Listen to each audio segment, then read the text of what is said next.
Hello everyone, welcome back to our channel. आज आपण बघणार आहोत इयत्ता 7वी, सब्जेक्ट आहे इंग्लिश, पॅट पेपर फर्स्ट टर्म एक्झाम म्हणजे 6 माई प्रथम सत्र परीक्षा इंग्रजीचा बघणार आहोत। पॅट पेपर असणार आहे। तर विद्यार्थी मित्रांनो, चॅनलवर जर तुम्ही नवीन असाल तर चॅनलला सबस्क्राईब मात्र नक्की करा। त्याचप्रमाणे आपल्या चॅनलवर इतरही आणखीन सरावासाठी तुमच्यासाठी प्रश्नपत्रिका आहेत, त्यांचा देखील सराव नक्की करा। So let's start today's VRC standard 7 subject is English pad paper first term। या अगोदर आपण चॅनलवर नवीन असाल तर पटापट चॅनलला सबस्क्राईब करून ठेवा। So let's start VRC questions and answer. सगळ्यांना आपल्याला माहिती आहे क्वेश्चन नंबर फर्स्ट आणि सेकंड हा ओरल असतो। सो 10 मार्क तुम्हाला ओरलचे असणार आहे। तर ओरलचा पहिला क्वेश्चन आहे बघा, question number 1, read the given poem with proper rhythm intonation and action. So poem या ठिकाणी दिलेली आहे, आपल्याला व्यवस्थितरित्या ती चालीत आणि तालासुरात म्हणायची आहे। Children are going to school, morning light spreads over the earth, once again the sky bows his head in respect, for childrens are going to school. The sun, after his morning dip in the river, dress up in his golden muslin turban, waits and smiles on one side of road, for children are going to school। At least तुम्हाला 2 stanza तरी read करावं लागेल, ते पण rhythm आणि इंटोनेशनमध्ये, म्हणजेच व्यवस्थित तालासुरात। So या पद्धतीने तुम्हाला फर्स्ट क्वेश्चन असणार आहे। यानंतर सेकंड क्वेश्चन आहे बघा, सेकंड आहे respond orally to what you see different occasions. तर तुम्हाला रिस्पॉन्ड कसा देणार आहे, तुम्ही ओरली सांगायचं आहे वेगवेगळ्या ओकेशनच्या ठिकाणी, जसं की in the early morning, in the market और बाजार, on the festival day, in the school assembly, आणि 5वा आहे ऑन द प्लेग्राऊंड। असं तुम्हाला काही सब्जेक्ट दिलेले असेल, यावर तुम्हाला तुमचं ओरली रिस्पॉन्ड सांगायचा आहे। यानंतर सेकंड आहे बघा क्वेश्चन, आता तुमचा क्वेश्चन 3 पासून रायटिंग सेक्शन हे चालू होतं। तर पहिला प्रश्न बघूया, question number 3, read the passage carefully and solve the activities. पहिला आहे बघा passage, 2 friends were traveling together through a wood when suddenly they came across a bear. The bear saw the travelers and rushed out upon them. One of the travelers was good at climbing tree. Without waiting for his friend, he caught one of the travelers was good at climbing trees. Without waiting for his friend, he caught one of the travelers was good। पुन्हा पण तीच line वाचली। So बघा, या पद्धतीने आपल्याला ही story माहीतच आहे, 2 friends and the bare. So he story आहे 2 मित्रांची आणि अस्वलाची, ते आपल्या सर्वांना माहिती आहे। त्यावर आधारित काही प्रश्न आहे, तर ते प्रश्न आपण जाणून घेऊया। या पद्धतीने तुम्हाला पूर्ण पॅरेग्राफ आलेला असेल, पॅसेज आलेला असेल, आणि या पॅसेजवर आधारित तुम्हाला प्रश्न सोडवायचे आहे। आणि अतिशय सोपं आहे बघा, ऑलरेडी तुम्ही ही जी स्टोरी आहे शिकलेली आहात, त्यामुळे काही अडचण येणार नाही आहे, आणि प्रश्नांची उत्तर आपल्याला या पॅसेजमध्येच मिळणार आहे। So let's start.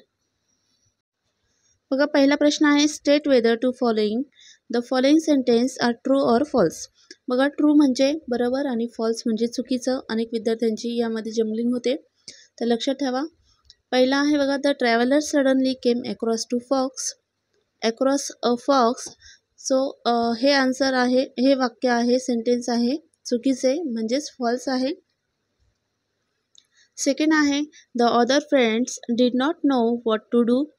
तर हे सेंटेन्स बरोबर आहे। हवं तर तुम्ही व्हिडिओ पॉज करा आणि प्रश्न आणि उत्तरे हे वहीमध्ये लिहून घ्या, because it's a very important questions and answer.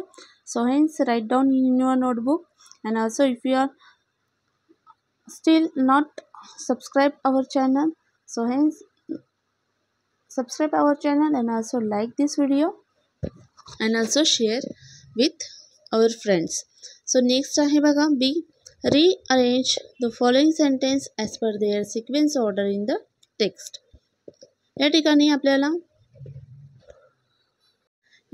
आपल्याला काही सेंटेन्स दिलेले आहे आणि त्यांचा क्रम आपल्याला अनुक्रमे लावायचा आहे। बघा, म्हणजे स्टोरीमध्ये काही वाक्य दिलेलं आहे आणि ती वाक्य आपल्याला क्रमाने लावायची आहे। पहिला आहे, the other friend caught hold of the branch of a nearby tree. Second आहे, at at last the bear slouch off. Third आहे बघा. तिसरा सेंटेन्स आहे two friends were travelling together through a wood. Fourth sentence आहे suddenly they came across a bear. मग आपल्याला फक्त दिलेली जी वाक्य आहे जसेच तशी लिहायची आहे, परंतु फक्त आपल्याला त्यांचा क्रम हा बदलायचा आहे. त्यामुळे क्रम लक्षात ठेवा. To friends were travelling together through a wood हे पहिलं सेंटेन्स असणार आहे. दुसरं सेंटेन्स असणार आहे suddenly they came across a bare. तिसरं सेंटेन्स असणार आहे the other friend cot hold of the branch of a nearby tree. आणि चौथा असणार आहे at last the bear slouch of. या पद्धतीने आपल्याला हवं तर तुम्ही व्हिडिओ पॉज करा आणि लिहून घ्या. चॅनलवर नवीन असला तर आत्ताच चॅनलला पटापट सबस्क्राईब करून ठेवा. पुढील प्रश्न आहे बघा. Choose the correct similar word for each of the following from the alternatives. पहिला आहे ट्रॅव्हलर्स, सो त्याचं सिमिलर वर्ड आहे जर्नीज. सेकंड आहे फेलो, त्याचं सिमिलर वर्ड आहे कॉलेज. अँड डी आहे डू ॲज डायरेक्टेड. त्यामध्ये पहिला आहे one of the traveller was good at a climbing tree. तर कंसामध्ये दिलेलं आहे बघा pick out any one of the common nouns in the sentence. जसं की आपण शिकलोच आहोत टाईप्स ऑफ द नाऊन, त्यामध्ये कॉमन नाऊन प्रॉपर नाऊन शिकलेलं आहोत आपण. तर या वाक्यामध्ये आपल्याला दोन कॉमन नाऊन, एक कॉमन नाऊन हे शोधून लिहायचं आहे, परंतु यामध्ये दोन कॉमन नाऊन आहे बघा, जसे की ट्रॅव्हलर्स और ट्रीज. तर दोन्हीमध्ये तुम्ही कोणतेही एक लिहू शकता, कारण की हे कॉमन नाऊन आहे. ट्रॅव्हलर्स दिलेला आहे, इथं पर्टिक्युलर असा पर्सन नेम नाही दिलेला आहे. आणि ट्रीज आहे, कोणता आहे आपल्याला माहीत नाही, ओनली ट्रीज दिला आहे, so it's a common noun. Second आहे बघा bears do not bother with dead animal. Choose the correct sample past tense from the alternatives. या ठिकाणी बघा सेकंड आहे, इथं ऑप्शन दिलेला आहे A bears will not bother with dead animals. Second आहे bears did not bother with dead animals. And C आहे bear have not bother with a dead animals. So याचं जे आन्सर आहे तर ते आहे पर्याय क्रमांक बी, bears did not bother with dead animals. Next question आहे question number 4. Read the following poem carefully and do the activities. तर पोएमचं नाव आहे आपलं it's a small world. It's a small world of laughter, a world of tears, it's a world of hopes and a world of fears. There's so much that we share that's it's time we R aware. It's a small world after all, it's a small world after all, it's a small world after all. He poem आपल्याला सर्वांना माहितीच आहे. या कवितेवर आधारित आता खालील काही प्रश्न आहेत ती आपण जाणून घेऊया. अजूनही काही विद्यार्थ्यांनी जर चॅनलला सबस्क्राईब केलं नसेल तर नक्की चॅनलला सबस्क्राईब करा आणि बेल आयकॉनला प्रेस करा. त्याच पद्धतीने हाय बटन देखील प्रेस करा. चला तर आता कवितेवरील प्रश्न जाणून घेऊया.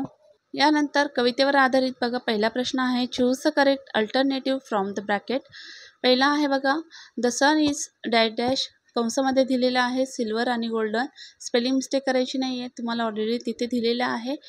तर सूर्य हा कसा असतो, गोल्डन असतो, म्हणजे सोनेरी असतो. सो आन्सर आपल्या येतं the sun is golden. Second आहे बघा there is just one moon और सन. तर या ठिकाणी मून हे उत्तर आहे. सेकंड आहे बघा B what is a small field with any two. First आहे लाफ्टर अँड सेकंड आहे होप्स. हवं तर व्हिडिओ पॉज करा आणि प्रश्नांची उत्तरे हे वहीमध्ये व्यवस्थितरित्या लिहून घ्या.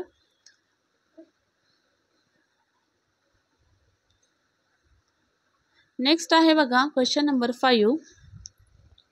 Read the following passage carefully and do the activities. या ठिकाणी तुम्हाला एक पॅसेज दिलेला आहे. Once there wear 4 friends, 3 of them wear a scientist but they were not wise.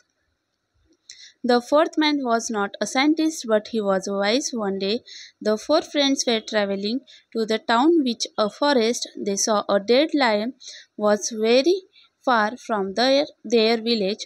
When they were passing through, let's bring it to life, they said. I can put its bone together, said the first. I can stitch the wounds, said another. I can make it hurt, beat again, said the third. But the fourth man said, stop, don't dare to make the lion to make the lion to life. The lion will kill you. The scientists laughed at him and called him a fool. As they started their work, the fourth man climbed up a tall tree. Then the beast soon come to life. Then it sprang upon the three men scientists and killed them. When the lion had gone away, the fourth man climbed down the tree and went home. बघा, अतिशय छान आहे ही story. या ठिकाणी एकेकाळी एक 4 मित्र होते सोबत. त्यातले 3 हे सायंटिस्ट होते आणि चौथा हा मात्र सायंटिस्ट नव्हता. आणि त्यांना एक लायन दिसलेला होता डेड, आणि त्या संदर्भात ही स्टोरी आहे. अतिशय छान आहे. बघा, आता त्यावर आधारित काही प्रश्न आहेत ते आपण जाणून घेऊया. Complete the following sentence. वाक्य हे कंप्लीट करायचं आहे. वरती स्टोरी आपण वाचूनच घेतलेली आहे. नक्कीच आपण यावरची प्रश्नही सोडवायचे आहे. अतिशय सोपं आहे. फर्स्ट आहे द 4 फ्रेंड्स सॉ अ. त्यांनी काय बघितलं होतं तर डेड लायन बघितला होता. सेकंड होता the lion sprang upon and kill 3 scientist. परंतु तो मेलेला नव्हता कारण की तो जिवंत होता. सो त्या लायननी तिघांनाही काय केलं, मारून टाकलं. सो 3 सायंटिस्ट त्यांनी किल केलं. सो नेक्स्ट आहे बी. व्हॉट कुड each scientist to do bring the lion back to life. यामध्ये पहिला आहे बघा द फर्स्ट कुड put it bones together. Second the second could stitch the wounds and third is could make it hurt beat again. बघा, आपण वरती वाचलेलंच होतं. जसं आहे तसं बघून लिहायचं आहे व्यवस्थितरित्या. स्पेलिंग मिस्टेक करायची नाही आहे. नेक्स्ट आहे बघा C. Match the world in column A with their synonyms in column B. Column A आणि कॉलम बी दिलेला आहे आणि त्यांचा समानार्थी शब्द या ठिकाणी आपल्याला लिहायचा आहे. Lifeless it means dead and injuries म्हणजे बाउंड्स. सो या पद्धतीने आहे. हवं तर उत्तर लिहून घ्या. नेक्स्ट आहे बघा D. Choose the correct moral the story of from the alternatives given below. Honestly is the best policy. या ठिकाणी तुम्हाला ऑप्शन दिलेला आहे, फक्त चूज करायचं आहे. So second is your answer. Question number 6 आहे बघा. Read the passage and do as the directed. Next आहे बघा read the passage and do as directed.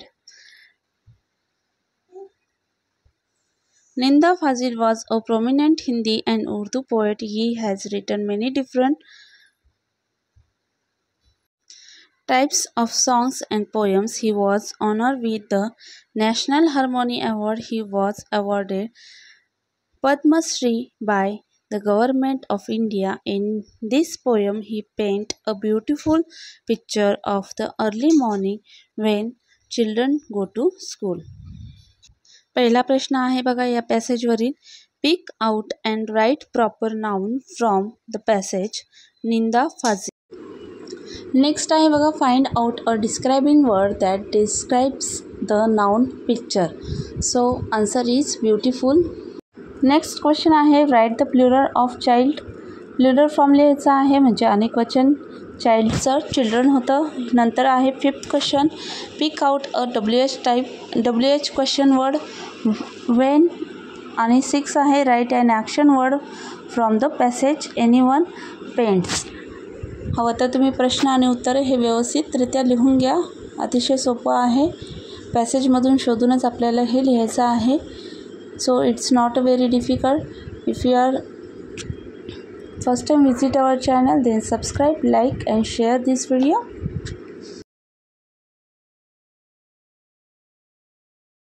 Next आहे question number 7 dialogue writing. Rearrange the given sentence to form a meaningful dialogue. First आहे they were wonderful. Second आहे where did you spend your holiday. Third आहे how were you holiday. Fourth आहे I spent my holidays at my native place. तर आपल्याला या ठिकाणी rearrange करायचे आहे हे सेंटेन्स. उत्तर या ठिकाणी दिलेलं आहे बघा, लक्षात ठेवा. हवं तर वहीमध्ये तुम्ही लिहून घेऊ शकता नोटबुकमध्ये.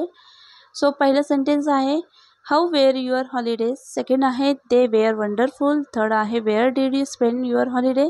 आणि लास्ट वन आहे I spend my holiday at my native place. As like आपलं हे आन्सर असणार आहे. Rearrange the given sentence to from a meaningful डायलॉगचं. चॅनलला जर तुम्ही अजूनही सबस्क्राईब केलं नसेल तर चॅनलला पटापट सबस्क्राईब करा. त्याचप्रमाणे व्हिडिओला लाईक करा, शेअर करा आणि कमेंट देखील करा.